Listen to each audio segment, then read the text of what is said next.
In the last episode, we released our finished map, DE Heisberg, in hopes that it will do well on the workshop, get some publicity, and perhaps even eventually be noticed by Valve. And while the workshop and the publicity parts were definitely achieved, and I'm so thankful to everyone who supported us, the get noticed by Valve part, as we saw in the recent update, didn't really go through. Or did it? Let's discuss and analyze why it didn't, or maybe did, and could it even do it, and what should our expectations be for the future. Let's begin. So, point number one. The map isn't an all-time masterpiece. Like, you know how there are some maps that get released on the workshop and you just instantly know that, yeah, this will be in game no matter what? I feel strongly about Shelter that way, for example.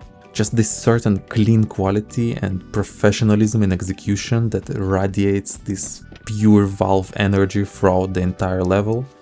Yeah, Heisberg is admittedly a bit messy. It's not instantly approachable, you need a couple of games on it to understand how it works. We're still working on the visibility, the visuals could be improved at points, like it's these little things, but they do matter. And I think it could have gotten included, but what I'm trying to say that it wasn't a no-brainer. Like, it's not something that we should consider like promised to us. And our competitors that got in are very, very nice, so I can't blame anyone for picking them over us. But that also brings me to another point. Both El Dorado and Debris are maps made over 2 rotations ago. Poseidon as well missed its first rotation and got added a bit later.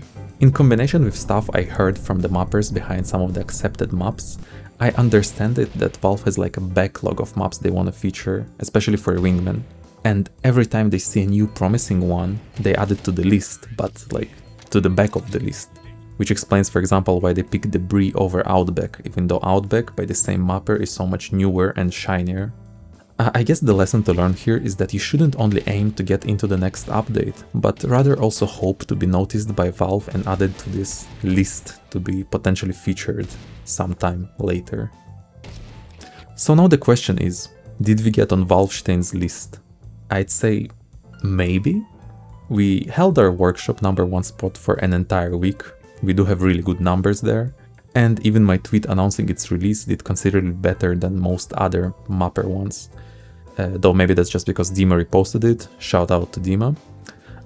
But similarly to the last episode where I mentioned that sometimes you just gotta put your grey box out there and move on, that's kinda the situation with finished maps as well. Like, there's no point in sitting around for years on the same project hoping that maybe this time will get added, maybe this will be it. We had our fun. I don't regret a single second I spent on it. It was such an enjoyable and educational experience. And me and the team were already discussing potential new ideas we'd like to work on and how we could make them even better than Heisberg. It's not over for Heisberg. We're still updating it. We added this net thingamajig over the stair to make it clear that you can jump over them. Here are some before and afters of the couple of last visibility and lighting updates I did. Also, there were like 1 million different clipping and all of that stuff, updates.